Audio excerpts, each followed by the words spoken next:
Une nouvelle vidéo sur un autre exo de la base, donc l'exercice numéro 185. C'est un exercice de la banque d'oral CCP mineur, donc qui a été donné en PSI. Donc c'est le seul exercice que j'ai trouvé utilisant les notions de surface ou même de courbe dans le plan à étudier. Donc du coup ici on vous donne une surface avec son équation, donc l'équation x, y, z égale 1. Première question, on vous demande est-ce que cette surface est régulière? Et dans la deuxième question, on vous demande de montrer que, quel que soit le point que l'on considère sur une surface, les intersections du plan tangent à la surface en ce point avec les plans machin forment un tétraèdre dont le volume est toujours le même. Donc alors là, ça fait appel à des connaissances qui remontent un peu loin de terminal, voire d'avant, la notion de tétraèdre. La surface du le volume du tétraèdre, c'est une formule que vous avez appris un jour, que vous avez peut-être oublié entre-temps. Très honnêtement, c'est quelque chose qui est assez anecdotique par rapport à la préparation à l'oral ou à l'écrit, parce que c'est quelque chose qu'on trouve très rarement. Mais comme c'est le seul exo que j'ai trouvé portant sur ce sujet-là, on va donc le faire.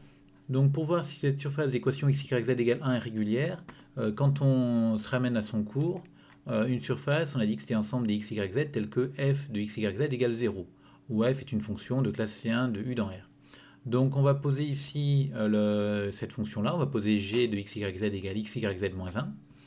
G classe C1 parce qu'elle est polynomiale sur R3.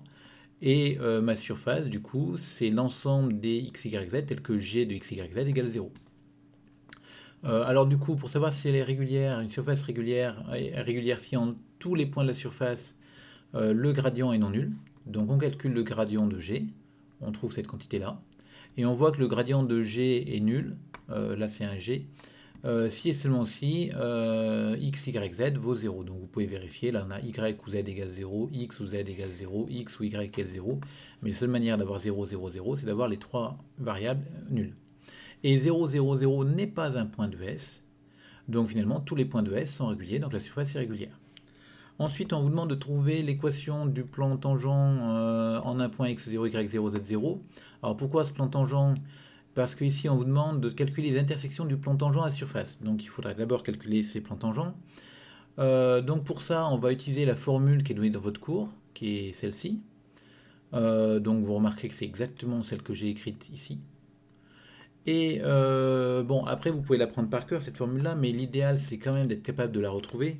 Donc je vous rappelle que si on note M0 de coordonnées x0, y0, z0, donc le point dans lequel on cherche la tangente, si on prend un point M de coordonnées x, y, z, on sait que M appartient à la tangente à la surface en M0, si et seulement si le vecteur M0M est perpendiculaire au gradient de G, pardon, ici, en x0, y0, z0. Et donc cette perpendicularité, ben, on l'exprime.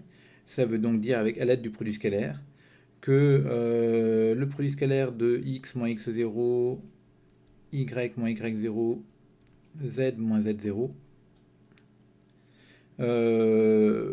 par le gradient de g en x0, y0, z0 égale 0. Et donc du coup, ben, on obtient l'équation qui est donnée dans le corrigé.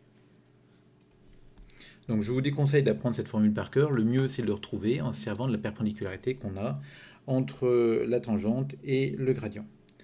Ensuite, donc maintenant qu'on a l'équation de cette surface-là, on peut essayer de regarder un petit peu ce que sont les intersections des plans tangents. Donc je trouve que l'énoncé est quand même mal posé, parce que si on regarde un petit peu la situation, donc on a notre repère habituel,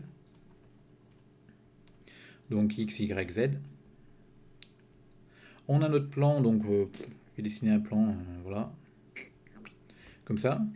Donc il va intersecter le plan OXY ici, le plan OYZ ici, et le plan ici OXZ avec cette droite-là. Donc pour former, le problème c'est que nos intersections avec des plans, donc du coup ce sont trois droites. Donc comment avoir un tétraèdre? Je pense que l'énoncé sous-entend que le dernier sommet, ça va être le point 0, 0, 0. Donc on va s'intéresser à ce tétraèdre-là qui est dessiné avec cette surface ici, celle-là et celle-là. Et bien sûr la dernière surface qui est sur mon plan tangent. Donc on regarde à quelles conditions est-ce qu'on peut affirmer que le plan a bien des intersections avec cela, ben, il faut vérifier que notre plan tangent n'est pas parallèle à aucun de ces plans-là. Et en fait, on voit qu'il n'est pas parallèle parce que comme x0, y0, z0 est égal à 1 parce qu'on est sur la surface, cette quantité-là est non nulle. Celle-ci, alors x0, z0 est non nulle. Et enfin, le x0, y0 est non nul aussi. Donc finalement, on voit que notre plan ne sera parallèle à aucun des plans au xy, au xz, au yz. Bon, alors ensuite, une fois qu'on a vu ça, on peut calculer les intersections. Donc pour trouver les intersections de notre plan avec ces trois autres plans, à la limite, peu importe, donc on sait que ces intersections vont être des droites, que ces droites-là vont se rejoindre, et en fait, il suffit maintenant de bien repérer que sur notre dessin qu'on avait, ce dessin-là, nos plans sont ici perpendiculaires. Donc en fait, le tétraèdre qu'on a dessiné, on va pouvoir le calculer en disant que le volume du tétraèdre, alors c'est l'aire de la base fois la hauteur, ici, divisé par 3. Donc il ne reste plus qu'à calculer cette hauteur-là, mais ce point qui est ici se trouve en disant que x égale y égale 0, et comme ça on va trouver z. Donc on va le trouver là. Donc si on fixe x égale y égale 0, on trouve que z c'est du coup 3x0, 3z0, pardon. Après, on va faire pareil pour les autres, et on va trouver les deux autres points, les deux autres sommets, en 3x0, 0, 0, et en 0, 3y0, 0. Et finalement, notre aire, on va pouvoir la calculer parce que le triangle à la base est un triangle rectangle. Donc sa surface, c'est 1,5 de base fois hauteur. Donc la base fois hauteur, ça va être les longueurs des deux côtés de l'angle droit. Et du coup, fois la hauteur de notre tétraèdre est divisé par 3. Et quand on calcule, ça nous fait du coup 3 fois 3, 9 fois 3, 27, 27 sur 3, 9 demi. Donc on trouve 9 demi. Et vous voyez que ce volume-là est toujours le même, quel que soit le point x0, y0 considéré.